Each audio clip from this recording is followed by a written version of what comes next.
ya damos por concluido los temas que conciernen a mi persona. Solamente faltarían algunos temas que faltarían, creo, con el doctor Plinio, para que acaben ya porque la otra semana creo que ya deben estar dando su examen. Listo, entonces empecemos. Más rápido, mejor. Siguiente. Bueno, la R, como siempre les decía en el hospital, desgraciadamente algunas enfermedades son más que todo, se presentan más que todo en consulta externa, o las presentan más que todo en una consulta ambulatoria, ¿no? Muchas pacientes o muchos de estos pacientes con el problema de salud principal, que es una poliartritis, pues se presentan en consulta externa.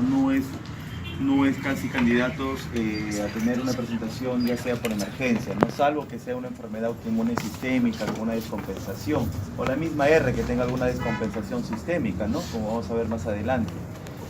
Entonces el problema de salud principal de esta enfermedad es la sinovitis, ¿no? La sinovitis es el problema de salud por lo cual ustedes tienen que partir, y de acuerdo a eso tienen que hacer un buen examen de la articulación, ¿no? Ya sea durante la movilización pasiva o activa. Entonces, cuando ustedes tienen una sinovitis en cualquier articulación, tienen tres cosas que pensar. O es un problema monoarticular, ¿no? Es un problema monoarticular que afecta a una sola articulación, donde el problema pues está muy limitado. Los problemas pueden ser inflamatorios, problemas pueden ser traumáticos, o asociados pues a un problema infeccioso, ¿no? Cuando encontramos una monoartritis. Lo más frecuente pues, de repente una artritis séptica, de repente un trauma de repente deportivo te puede originar una monoartritis. El problema ya viene cuando tenemos ya una afectación mayor de esas articulaciones, ¿no? Ya tenemos un problema de una poliartritis. Entonces ahí entra a tallar ya diversas enfermedades. Dentro de ella está la R. Y dentro de sus diagnósticos diferenciales pues están ya los otros reumatismos que de repente ya han visto, o el mismo lupus, ¿no? Entonces ese es el punto de partida. ¿Y por qué la R es muy importante? Porque no es como otras enfermedades que el problema es más que todo inflamatorio. La R desgraciadamente es una enfermedad bien degenerativa, y una de las complicaciones a mediano y largo plazo son las erosiones. Y las erosiones son las que provocan la mayor discapacidad y un dolor crónico asociado en las mujeres. Es allí que, como dice la primera diapositiva, las enfermedades reumáticas, dentro de las enfermedades reumáticas, la R es una de las causas más frecuentes de discapacidad y dolor crónico. Discapacidad por la degeneración y que provocan las articulaciones, ¿no? Como van a ver más adelante, y dolor crónico. La R es una enfermedad frecuente y su prevalencia varía en el mundo entero entre 0.5 a 1%. Esa es la prevalencia. En España se estima que más o menos son 200.000 a 300.000 de casos en cada 100.000 habitantes. Que digo, 200 a 300 casos en cada 100.000 habitantes, ¿ya? Al año. Dentro de la R, las manifestaciones articulares son pues las más importantes, y dentro de las manifestaciones extraarticulares, cuando hay una afectación extraarticular en la R, son marcadores de gravedad. Ya vamos a ver las afectaciones extraarticulares que se presentan, y son marcadores de gravedad y que tienen que ver mucho con la mortalidad de estos pacientes, ¿ya? Siguiente. Entonces, en las últimas décadas, pues ya esta enfermedad se ha convertido en una enfermedad no benigna. Benigna no digamos pues que es, sino que es una enfermedad más controlada que antes, ¿no? Gracias ya pues a los tratamientos que se han implantado durante toda esta etapa, ¿no? Incluso que hemos llegado ya a tratamientos inmunomoduladores, como por ejemplo el rituximab, dentro de ellos uno de los más importantes acá. Entonces existen también indicios radiológicos, como ya lo dijimos, de destrucción de las articulaciones en el 70% de los pacientes a los 2 años después del diagnóstico. Esto tiene que ver mucho, está relacionado con los factores o con la ayuda diagnóstica, que son las restantes de fase aguda, o con la positividad de alguno u otro criterio. ¿Ya? Siguiente. Entonces, dentro de la etiopatogenia, los factores genéticos y medioambientales son los más, juegan un papel importante en el desarrollo de R. Dentro de los medioambientales, al lado derecho encontramos el tabaco. el tabaco está relacionado bastante al aumentar el riesgo de encender una R, que ya venimos de repente genéticamente predispuestos, ¿no? El sexo femenino, la historia familiar y la obesidad también son, la obesidad y la edad son también factores de riesgo, ¿no? Eso ya posteriormente se van a ver explicados, ¿no? El sexo femenino, como ya sabemos, la edad de repente, mientras más joven es, peor el pronóstico, la obesidad, ¿no? Y la historia familiar de repente, ¿no? Por la herencia. Y el factor acá hay dos puntos importantes. Como ya dijimos, acá lo que tiene que ver todo es la activación de muchas citocinas a nivel del proceso inflamatorio. Como ya se lo mencionamos en inmunología, ¿no? Tenía que ver mucho con la activación de ciertas citocinas a nivel de lo que es la inflamación crónica que provoca esta enfermedad autoinmune. Y dentro de ellas dos, el factor de necrosis tumoral y la interleucina 1. El factor de necrosis tumoral está relacionado con la perpetuación de la artritis, y la interleucina 1 con la propagación de la inflamación y el daño articular. Eso ya lo sabemos, ¿no? La interleucina 1 está relacionado más con el poder inflamatorio de esto, y el factor de necrosis con la perpetuación de la artritis, ¿no? No olvidemos, pues, como ya dijimos, dentro de los fármacos mayormente utilizados son los antifactor de necrosis tumoral, ¿ya? Entonces, para que más o menos tengan relación en el tratamiento. Siguiente. Entonces, la clínica tiene que ver mayormente con la afectación articular, que es lo principal y lo más llamativo. Siguiente. A todo nivel, ¿no? El modelo más característico, como ya dijimos, su trabajo es identificar un paciente con una artritis, ¿no? Con una sinovitis, pero la inflamación de esta enfermedad es poliarticular y simétrica. Si tenemos una afectación poliarticular y simétrica, sobre todo de pequeñas articulaciones en las manos, es muy sospechosa esta enfermedad. Y si está asociado mayormente a rigidez matutina, es todavía más sospechoso. ¿Ya? Siguiente. Entonces, bueno, en ese gráfico solamente de ese gráfico solamente es lo que produce la R a nivel articular, ¿no? Como la erosión ósea arriba, la inflamación de la membrana sinovial, el desgaste de la articulación, ¿no? Que va también relacionado con el dolor, y la reducción del espacio articular. Todo esto conlleva, pues, como ya dijimos, a una mayor discapacidad y un dolor crónico. Siguiente. Entonces, la principal afectación de la R son las manos, y eso de repente ya lo sabemos. La afectación de las manos es prácticamente constante en todo paciente con AR, ¿no? Es típica la inflamación simétrica de los carpos, las metacarpofalángicas y las interfalángicas proximales. Esa es la afectación mayormente de ese tipo de articulaciones a nivel de mano, ¿no? Los problemas son más proximales, ¿no? Mientras que los problemas más distales los encontramos, pues, ya en lo que son relacionados con la artrosis, ¿no? Mientras más distal, más proximal sea la afectación, más sospechosa es el diagnóstico de AR, ¿no? Siguiente. Entonces, como ya dijimos, la sinovitis es el problema de salud principal que debe alarmar a todo médico dentro de la consulta externa, ¿no? La sinovitis mantenida en estas articulaciones debilita lo que es el aparato cápsulo-ligamentario, ¿no? Lo que conduce a una desviación cubital de los dedos. Entonces, dentro de esta afectación, una de las principales que hemos visto es la desviación cubital de los dedos, y es por ese motivo, ¿no? Por la inflamación mantenida de la sinovitis a nivel del aparato cápsulo-ligamentario, ¿no? Que desvía cubitalmente los dedos de las manos. Siguiente. Entonces, siguiente. Adelante. Y entonces también tenemos otras afectaciones, principalmente las manos. Como ya dijimos, más o menos eran tres las principales. Una es la desviación cubital y las otras dos que tienen nombre propio, ¿no? Los dedos en cuello de cisne, como está en el gráfico de la derecha, ¿no? Y la deformidad en Botonier, ¿no? O en ojal. ¿Qué tiene que ver? Ahí está el gráfico, cómo se manifiesta la deformidad en ojal, ¿no? con la hiperflexión de las interfalángicas proximales y la hiperextensión de las distales.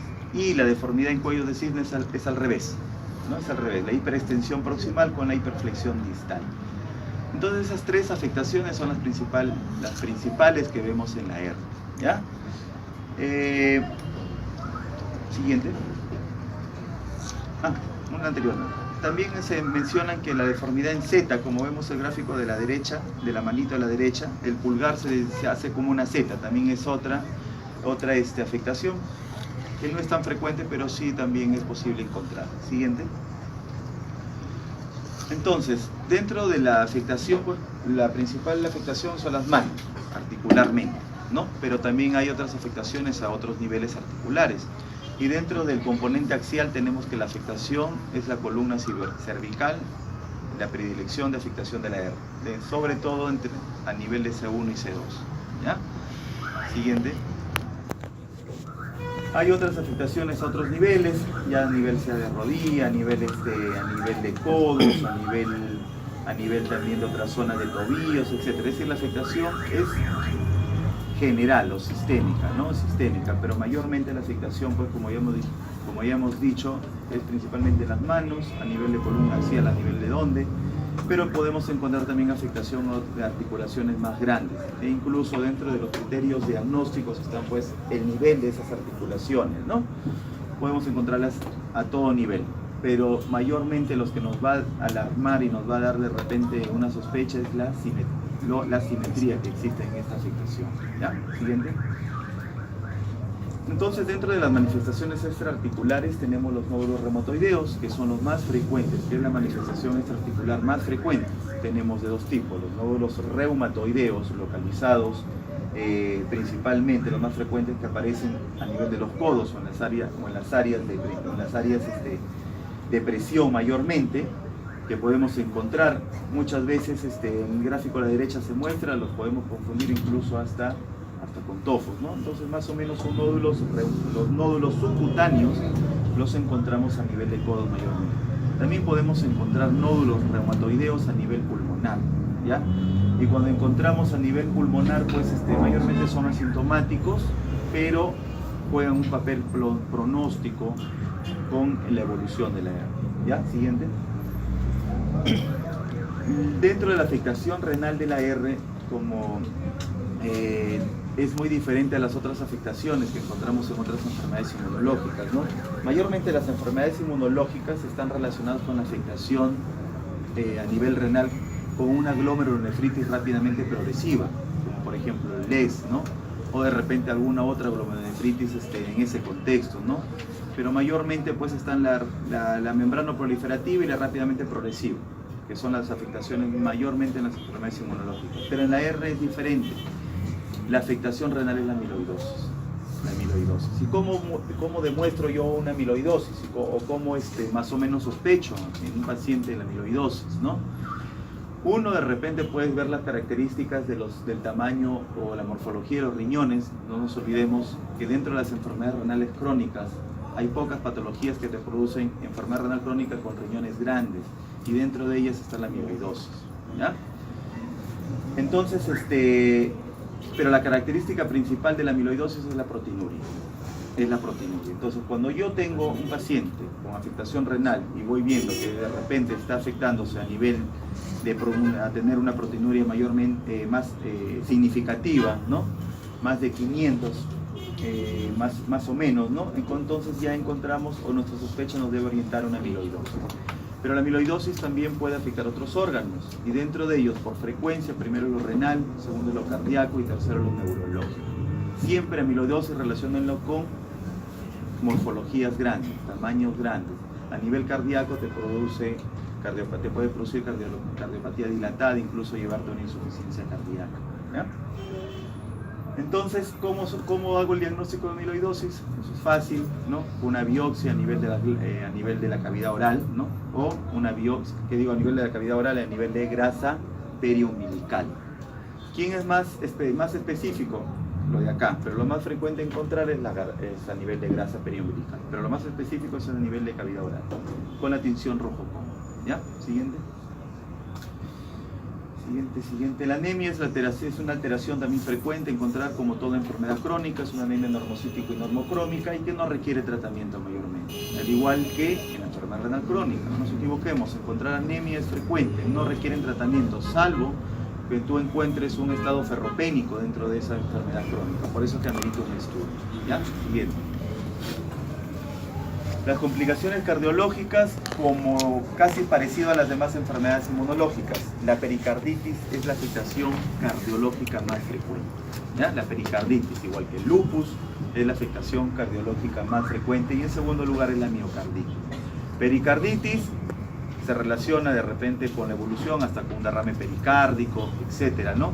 O una insuficiencia cardíaca aguda por ese motivo. Y la miocarditis más con problemas de hipocinesia, es decir, de dilatación de cavidades, ¿no? Por la alteración del miocardio. Entonces la pericarditis es clásico, un dolor torácico, ¿no? De características casi anginosas, ¿no? Por eso está el diagnóstico diferencial ahí. Y que pues encontramos de repente la auscultación pericárdico, disminución del murmullo, disminución de los ruidos cardíacos, perdón, de acuerdo pues a la evolución que tenga, ¿no? Entonces esto se hace el diagnóstico pues con un ecocardio, ¿no? Donde tenemos que encontrar derrame pericárdico a este nivel. Siguiente. Las complicaciones neumológicas, al igual que las demás, también lo más frecuente es el derrame pleural. Dentro de la R, el derrame pleural, ¿cuál es la característica del estudio de líquido? Es un exudado, ¿no? Es un exudado con consumo de glucosa bien importante, como lo hacen las enfermedades inmunológicas, ¿ya? Es un exudado. Y como ya dijimos, los nódulos reumatoideos también los podemos encontrar, y la fibrosis intersticial, ¿no? Hay fibrosis intersticial también consecuente a la R. Lo que vemos mayormente es fibrosis intersticial y derrames pleurales como dentro de lo más frecuente, ¿no? Bueno, ya la clínica ya más o menos es conocida. Siguiente. Hay un síndrome que se llama el síndrome de Felty, que es poco frecuente encontrarlo en la R, pero que si lo encontramos es grave, es una situación grave de la R y que tiene que ver con tres cosas: esplenomegalia, leucopenia y neutropenia, ¿no? Esplenomegalia, leucopenia y neutropenia. Muy similar de repente hasta se puede decir a un síndrome de Evans, ¿no? Entonces el síndrome de Felty es poco frecuente, pero es grave. ¿Ya? Siguiente. El síndrome de Sjögren, como después lo vamos a hablar, también es el síndrome de Sjögren secundario. No nos olvidemos que el síndrome de Sjögren secundario está muy relacionado a enfermedades inmunológicas y la más frecuente relación que tienes con la R. Es muy frecuente encontrar síndrome de Sjögren secundario en un paciente con AR, ¿ya? Entonces, bueno, como ahí lo menciona en la diapositiva, tenemos que encontrar síntomas y signos objetivos de sequedad de mucosa, ¿no? La Sjögren es una afectación poliglandular. Eso es un síndrome seco prácticamente, ¿no? Serostalgia y serostomía son las dos afectaciones, a nivel oral y a nivel ocular. ¿Ya? Siguiente. Dentro de otras afectaciones también podemos encontrar vasculitis, afectación vasculítica de la R. No nos olvidemos.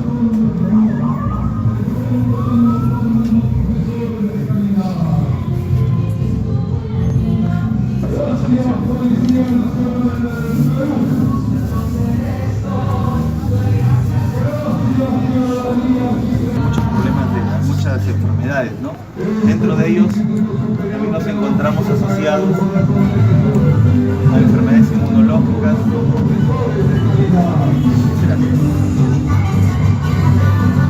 La vasculitis es una afectación a nivel de vasos, ¿no? Una afectación a nivel de vasos, y como si más o menos recuerdan, pues, las afectaciones a nivel de grandes, medianos y pequeños vasos, ¿no? La afectación de la R es a nivel de medianos y pequeños vasos, ¿ya?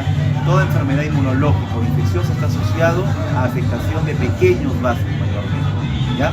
Por eso que cuando tú tienes de repente un cuadro de sepsis, un cuadro infeccioso, la afectación te puede dar, por la afectación de pequeños vasos, protinuria, púrpura.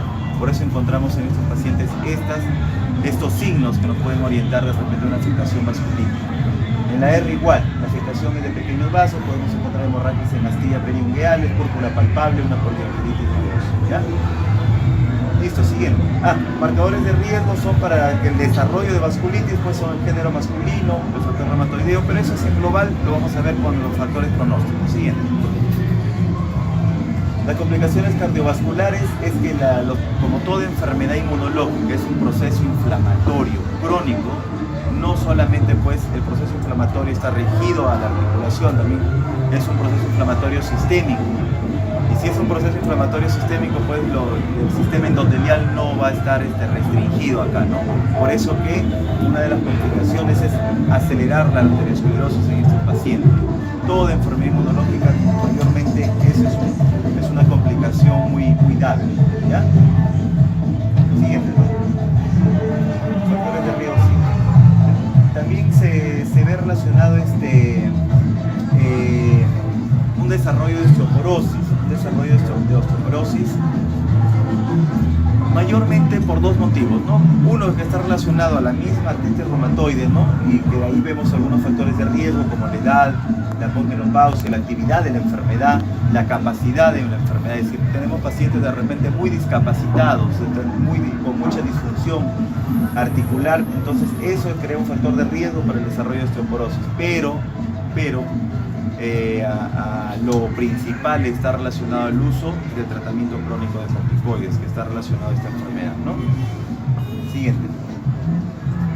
Las neoplasias son mayormente son las hematológicas, las relacionadas aumenta el riesgo de enfermedades de neoplasias hematológicas, y algunas partes también del tratamiento como son la citoquina o la ciclofosfamida, que también están relacionadas con ciertas neoplasias, ¿no? Dentro de ellas la de vejiga, que es la ciclofosfamida, ¿no? Siguiente. La ayuda diagnóstica, siguiente. Entonces, ¿qué contamos para el diagnóstico? El factor reumatoideo, que es mayor, casi todos los conocemos, es un anticuerpo, como ya se habló la clase pasada, ¿no? Es un anticuerpo de tipo IgM, dirigido contra la fracción Fc de la inmunoglobulina G, ¿no? Su sensibilidad oscila entre el 40 y 80%. Es decir, es medianamente sensible, es como un método de screening, ¿no? Tratamos de acaparar de repente mayormente todos los casos positivos, ¿no? Pero no es tan específico de él. Puedes encontrarlo en cualquier otra enfermedad, incluso enfermedades inmunológicas o infecciosas, ¿ya? Una sensibilidad intermedia, entonces. Y el factor reumatoideo tiene un valor pronóstico, ya que factores altos en el diagnóstico, los factores muy altos en el diagnóstico de una R de novo, se está relacionado con una evolución más grave, de repente con una extensión de compromiso articular mayor, con mayor destrucción y discapacidad. ¿Ya? Siguiente. Entonces, tenemos falsos positivos, como ya mencionamos, ¿no? Podemos encontrar factor reumatoideo en personas mayores, en otras patologías inmunes como el lupus, el Sjögren, que están también muy relacionados con el factor reumatoideo, en la cirrosis biliar primaria, que también es una enfermedad autoinmune. En las infecciones es muy frecuente encontrarlos en pacientes con sífilis. En pacientes mayormente con sífilis encontramos también falsos positivos del factor reumatoideo, ¿ya? Al igual que los anticuerpos citrulinados, el factor reumatoideo puede aparecer años antes de que se inicie sintomáticamente la enfermedad. Siguiente. Pero más es los anticuerpos citrulinados, ¿no? Entonces los anticuerpos citrulinados, el factor reumatoideo es más barato de utilizarlo, entonces me sirve como un screening, es más barato y es por la sensibilidad que tiene, ¿no?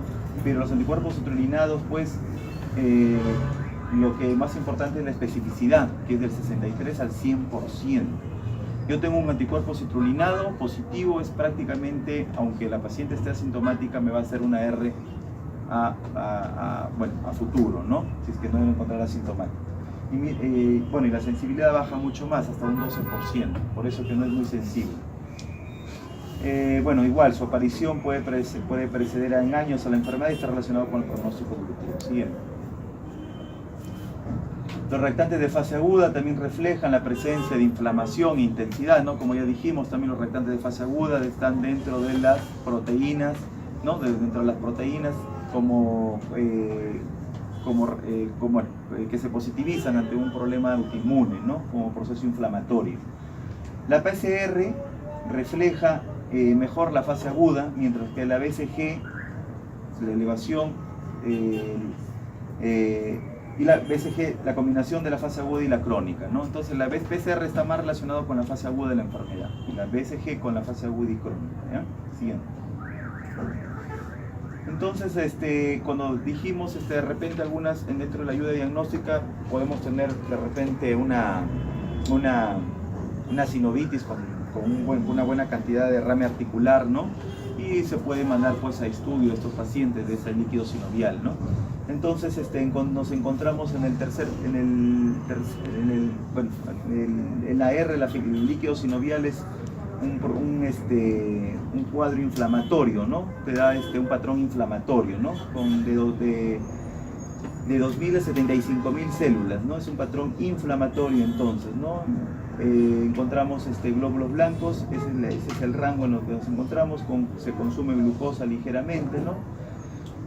Mayormente pues eso, ¿no? Pues te da un líquido inflamatorio, ¿no? El primero es el mecánico y el tercero es el séptico, ¿no? Y lo que varía mayormente pues es el número de glóbulos blancos o leucocitos en el líquido sinovial, lo que te va a diferenciar entre uno y otro, que es lo más importante, ¿ya? Siguiente. Los índices radiológicos, la ayuda diagnóstica pues son las radiografías que tenemos de nuestros pacientes, ¿no? Pero los primeros signos radiológicos, no siempre vamos a encontrar erosiones. Los primeros signos radiológicos son la osteoporosis paraarticular y el aumento de partes blandas. Esos son los signos radiológicos más precoces que podemos encontrar antes de encontrar erosiones. Pero lo más característico es encontrar las erosiones, ¿no? Es encontrar erosiones. Que lo presentan un buen porcentaje de los pacientes, hasta un 70%, ¿ya? Y los índices radiológicos lo vemos en las manos mayormente, ¿no? Pero las erosiones las podemos encontrar en cualquier articulación, pero por ser una enfermedad que afecta mayormente manos, una radiografía de manos comparativa. Siguiente.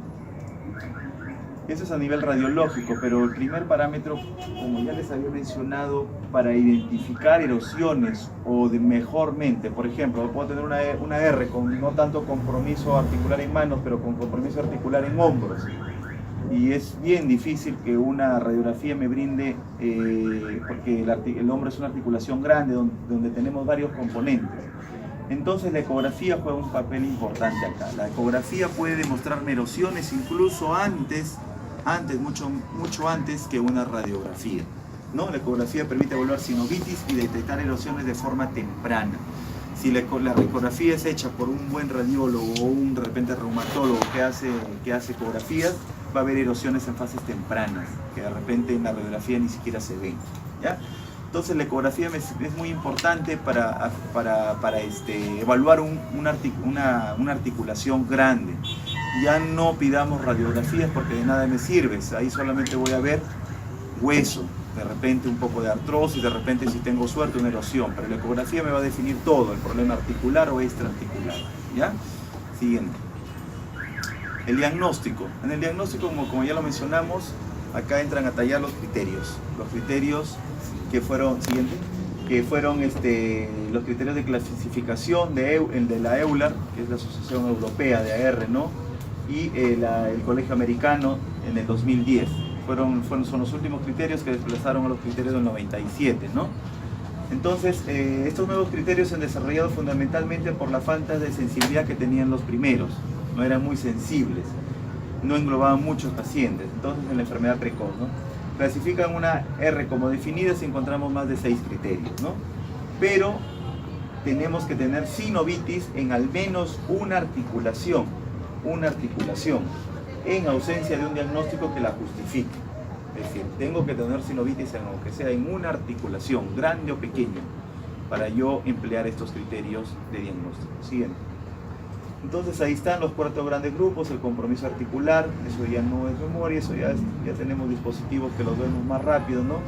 El número de afectaciones articulares y qué puntaje le dan, la serología que tiene que estar relacionado con el factor reumatoideo y los anticuerpos citrulinados, ¿ya?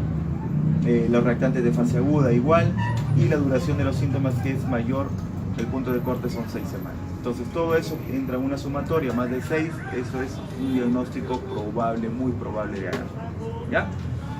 Antes eran más criterios. Siguiente.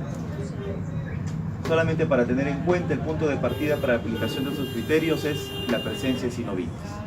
solo se deben aplicar a pacientes con sinovitis sin causa conocida, no le aplicar mis criterios a una paciente de repente que tiene una causa conocida traumática u otra causa inflamatoria, ¿no? La simetría no es necesaria, es decir, yo puedo tener ARs asimétricas, es decir, la simetría no es necesaria para yo aplicar estos criterios, ¿ya? Puedo tener la afectación de repente que sea simétrica, ¿ya? Los criterios son dinámicos en el transcurso de toda la enfermedad, puede ser al inicio, puedes coger a la paciente en el debut, puedes coger a la paciente durante toda su evolución, ¿ya? Y son criterios, bueno, basados en el conocimiento actual. Siguiente. Factores pronósticos, como ya lo dijimos, los factores pronósticos están relacionados con el sexo femenino. Desgraciadamente las mujeres, en general hay un peor pronóstico en la R en las mujeres, ¿ya? ¿Qué estarán pagando? No lo sé, pero en casi hay un montón de enfermedades que la afectación son las mujeres. Por tomarse la manzana. Acá también no pasa desapercibido, ¿no? Por la manzana. La edad. El comienzo ante los 40 años también juega un papel de mal pronóstico, y el bajo nivel de estudios no tiene que ver con el bajo nivel de estudios no tiene que ver en sí con el pronóstico de la enfermedad, sino con la accesibilidad al tratamiento. Es muy difícil, a veces ustedes lo ven en el hospital, los pacientes con falta de, bueno, no digamos la cultura de repente, pero con falta de conocimiento en estos casos abandonan los tratamientos y ya vienen pues ya con una enfermedad de mayor gravedad, ¿no? Incluso ya con afectaciones sistémicas. Siguiente. Factores dependientes de la enfermedad. Como ya dijimos, el factor reumatoideo juega un papel muy importante en el pronóstico. Cuando encontramos positividad más de 1/80 en el cuantitativo o más de 60 unidades por nefelometría, mayormente los laboratorios te informan por nefelometría. Ese es el informe que te hacen los laboratorios. Ya si tú quieres ser más exquisito, le pides de repente un cuantitativo mayor, que es ya con 1/80, 1/160, etcétera, ¿no? Como sucede en el año. Eso es el desarrollo de erosiones, ¿ya? La presencia de anticuerpos citrulinados se considera predictivo de persistencia de la artritis y la aparición de erosiones. Entonces los dos están relacionados con un pronóstico peor. Siguiente. Más que todo con la afectación de erosión. La cantidad también de elevada de articulaciones tumefactas, más de 20 al inicio, también con un desarrollo malo. El valor de PCR se dice más de 2 veces por lo normal. En la valoración inicial también con una evolución mala. La afectación de 2 o más grandes articulaciones también. Y la presencia de manifestaciones extraarticulares. Todas ellas tienen una evolución un poquito mala. Siguiente. El tratamiento, como ya dijimos, bueno, no lo hemos dicho, pero siguiente. El objetivo del tratamiento es inducir la erosión, la remisión completa de la enfermedad, ¿ya? La baja actividad de la enfermedad puede ser el objetivo en pacientes con la R de larga duración, es decir, la remisión completa de la enfermedad es el objetivo del tratamiento. Y tengo 2 clases de tratamiento: los fármacos moduladores de la enfermedad y los que son solamente se emplean son sintomáticos de la enfermedad, ¿ya? Entonces el objetivo es ese. Siguiente. Y como yo veo de repente si estoy bien con mis fármacos, si de repente mi tratamiento está bien, lo que se le está dando, ¿cómo lo veo yo? ¿Qué escalas tengo para decir, bueno, el tratamiento va bien, hay una remisión de enfermedad, una remisión completa, parcial, etcétera? Tenemos 2 parámetros, ¿ya? Es el DAS28 y el SDAI, ¿no? Que son esos 2 parámetros que son, los podemos poner en el dispositivo. Tú pones DAS28 y aparecen tus 4 criterios. Tienes articulaciones tumefactas, por ejemplo, el DAS28 está, el único parámetro laboratorial que te pide es el BCG, que tú pones el valor, pones los 3 criterios más en tu dispositivo y te sale cuánto de valor tiene. Y ahí te va a decir, esto es una actividad, hay una remisión completa, de repente remisión parcial, o no hay nada de remisión, ¿no? Entonces el DAS28 menos de 2.4 me dice que hay una remisión clínica de la enfermedad y una enfermedad controlada, y continúo con mi tratamiento. Si encuentro pues un DAS mucho más alto, entonces yo tengo que ver cómo voy manejando mi tratamiento e incluso cambiar de tratamiento, ¿ya? Siguiente. El más utilizado es el DAS28. Entonces, el tratamiento farmacológico, todos los pacientes serán tratados con un fármaco modulador de la enfermedad, y el tratamiento inicial recomendado en todos los pacientes que no hayan sido tratados anteriormente es el metrotexate.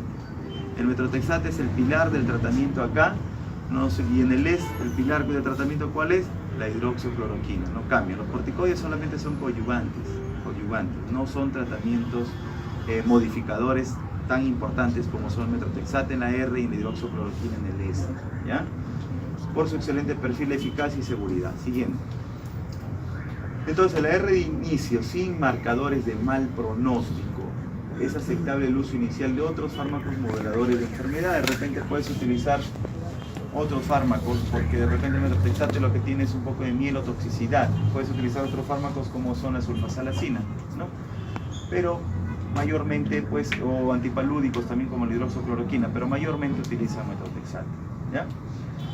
En la R de inicio, en el que se prevé un curso incapacitante por las características de la enfermedad, puede estar indicada la terapia combinada de inicio, ¿no? De repente un metrotexate, es decir, cuando encontramos enfermedades muy discapacitantes, podemos utilizar ya agentes como ya dijimos, ¿no? Agentes antifactor de necrosis tumoral, ¿no? Uno dentro de ellos está pues el más estudiado y el que más se usa en AR, ¿ya? Siguiente. Entonces, el tratamiento con glucocorticoides. ¿Por qué? En la R de reciente comienzo se recomienda utilizar glucocorticoides por vía oral a dosis bajas, siempre en combinación nunca van solos, siempre en combinación. Es decir, te ahorra, estos fármacos moduladores de la enfermedad te van a hacer ahorrar el corticoide. El corticoide, pues, mejora mucho los síntomas, también son moduladores, pero de menor eficacia que los anteriores, ¿no? Solo se consideran su uso solo, eso sí hemos visto también, solamente su uso está recomendado solo, es decir, utilizar solamente corticoides en esos tipos de R, en el anciano, en la R del anciano, en la R cero negativa y en la no erosiva y en la forma de pseudopolimial. Ya, mayormente lo utilizan en la R del anciano, entonces solamente los corticoides solos. Siguiente. Entonces, ¿cuándo cambia el tratamiento? Una vez iniciado cualquier tipo de tratamiento, para evaluar la respuesta se utiliza, que dijimos, el DAS28, y eso me va a permitir valorar cómo sigo con mi tratamiento. Entonces, si ya tengo una respuesta insatisfactoria de metrotexate, puedo utilizar otros fármacos como la lefonamida, la sulfasalazina, o los agentes inmunológicos, ¿no? Que son los antifactores de necrosis tumoral, ¿no? Siguiente. Los AINES se utilizan como modificadores de síntomas nomás, ¿no? Uno es modificadores de enfermedad, los otros son modificadores de síntomas, ¿no? Bueno, siguiente, no hay muchas cosas que hablar. Y lo segundo es el síndrome de Sjögren. Ya para terminar, siguiente, esto es más rápido nomás, 10 minutos. Es una exocrinopatía autoinmune inflamatoria progresiva y crónica que causa hiposecreción glandular. Como ya lo dijimos, es una enfermedad multiglandular o es el síndrome seco, ¿no? Es el síndrome seco. Mayormente igual predomina en mujeres con una relación de 9:1 y es más común entre los 40 y 60 años. Siguiente, estamos hablando del Sjögren primario, ya primario. Porque como ya dijimos, podemos encontrar también el Sjögren secundario, principalmente esas tres enfermedades. El lupus, la R y la esclerosis sistémica. Mayormente el Sjögren secundario se asocia a él, ¿ya? Mayormente. Siguiente. La afectación debe ser multiglandular, no es una afectación que te me dé solamente ojo seco, no, es multiglandular. La afectación es un problema autoinmune, también no nos olvidemos, el Sjögren es una enfermedad autoinmune poliglandular, ¿ya? Y los síntomas se deben de mantener al menos 3 meses, más de 3 meses, poliglandular. La evaluación de la serostomía precisa la demostración objetiva de la hiposecreción salival mediante la medición del flujo salival. Ahí hay un rango que se utiliza, es normal un volumen mayor, total igual o superior a 1.5 mililitros en 15 minutos. Entonces es un rango. Menor a eso, ya más o menos estamos hablando de una serostomía, ¿no? Siguiente. Esas son las manifestaciones orales, la lengua seca, ¿no? La lengua seca, por eso se llama síndrome seco, los labios también secos, ¿no? Siguiente. Encontramos también la afectación de lo que es, como ya dijimos, poliglandular, ¿no? Y dentro de la afectación, es la afectación dentro del Sjögren, es la afectación de la parótida, ¿ya? La afectación de la parótida. Entre 25 a 60 de los pacientes presentan aumento del volumen de las parótidas y submaxilares, ¿ya? Y esto mayormente es unilateral. El diagnóstico es utilizando gamografía salivar con tecnesio 99. Bueno, no un poco mejor el diagnóstico es más clínico de esto, ¿no? Siguiente. Las manifestaciones oculares, las causas de ojos secos se dividen en dos grandes grupos, el seco evaporativo y el ojo seco por falta de secreción acuosa. El Sjögren está relacionado con el segundo, con el ojo seco por falta de secreción acuosa, el Sjögren primario. Y el cuadro típico pues es la sensación de cuerpo extraño, epífora, ojo rojo, parpadeo, fotofobia, todo eso, todo lo que se puede ver en estos pacientes por resequedad ocular. ¿Ya? Siguiente. Entonces los exámenes para valorar la sequedad ocular son más o menos son tres los más utilizados. La prueba de Schirmer, ¿no? La prueba de Schirmer, la fluoresceína, que mayormente sirve para evaluar el epitelio de la superficie ocular, ¿no? El epitelio, y el rosa de Bengala, que es un colorante vital específico también para teñir las células devitalizadas, muertas y mucina. Entonces, esos tres exámenes se utilizan para el diagnóstico. Bueno, eso ya le competirá a un oftalmólogo. Siguiente. La afectación musculoesquelética, las artralgias es una afectación. Las artralgias es la afectación extraglandular más frecuente. Artralgias, no hablan de artritis, ¿no? Es artralgia, solamente dolor. La presentación es la artralgia, ¿ya? El factor reumatoideo, como ya dijimos, puede encontrarse también positivo en estos pacientes hasta un 50-75% de los casos, y la fibromialgia se presenta entre un 27% de los pacientes. ¿Ya? Siguiente. La afectación pulmonar es el EPID, o la enfermedad pulmonar intersticial difusa, ¿no? La enfermedad pulmonar intersticial difusa engloba con más de 20 patologías intersticiales, ¿ya? Entonces, es muy inespecífica, ¿no? Entonces la afectación pulmonar por el Sjögren es el EPID, ¿ya? Siguiente. La afectación neuropsiquiátrica tiene que ver con la fatiga, la fibromialgia, la afectación renal, la afectación más frecuente es la acidosis tubular renal, ¿no?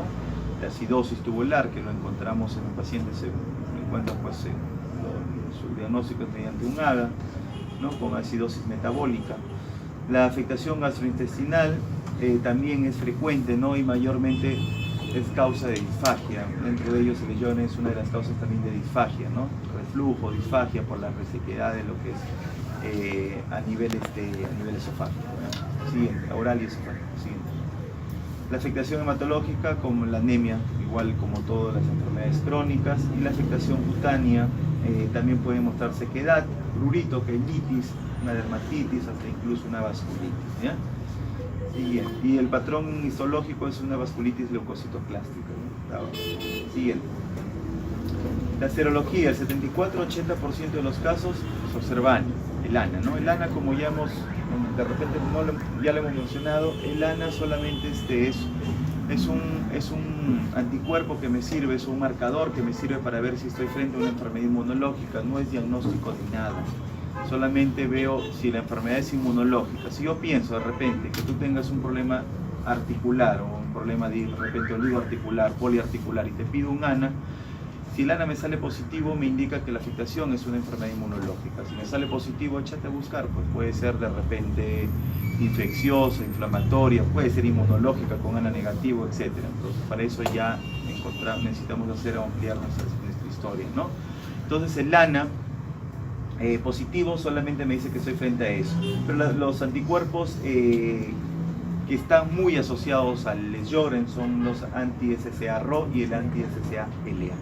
Entonces esos son los anticuerpos de Sjögren. Si yo encuentro anticuerpos positivos, tengo de repente un problema de serostomía o ya un problema glandular de sequedad, etcétera, ¿no? Tengo según mi historia clínica, pido mi ANA, sale positivo, y pido mi anti-RO, SCA-RO o el SCA-B, cualquiera de los dos positivos, eso es diagnóstico de Sjögren, ¿ya? Entonces el diagnóstico está relacionado por dos cosas, ¿ya? Bueno, también es posible encontrar hipocomplementaria. Siguiente. Diagnóstico, entonces, la demostración objetiva primero tengo que tener una demostración objetiva clínica de una queratoconjuntivitis seca o una hiposecreción salival, ¿no? Entonces, tengo clínicamente a mi paciente así, que no es muy difícil de evaluarlo en el contexto de una enfermedad autoinmune con inmunopatogenia específica demostrada. Es decir, tengo dos cosas, tengo la clínica más anticuerpos o la clínica más biopsia. Nada más. Eso es todo lo que te da. En la biopsia encontramos eso. Eso ya, bueno, el informe va a encontrar una cialoadenitis linfocítica focal. Es el dato característico de histopatológico, ¿ya? Entonces, es clínica más anticuerpos o clínica más biopsia, o los tres. Siguiente. Entonces, ahí tenemos la biopsia de la mucosa oral a nivel de las glándulas, ¿no? A nivel de las glándulas submaxilares. Siguiente. El tratamiento, no existe tratamiento curativo, solamente el tratamiento de soporte, nada más. Sea es Sjögren primario o secundario, el tratamiento está enfocado a la prevención y a la educación del paciente. Tratamiento de soporte, tus gotitas, de repente por parte del oftalmólogo y u otras cosas. Siguiente. Existe poca evidencia sobre el uso de los corticoides u otros tratamientos. El único que más o menos, según la guía del EULAR del 2010, el único que estaba relacionado con cierta progresión buena de la enfermedad de Sjögren es el rituximab. ¿Ya? Es el rituximab. Entonces, eso era un tratamiento esperanzador con estos tipos de pacientes. ¿Ya? Siguiente. Acabamos.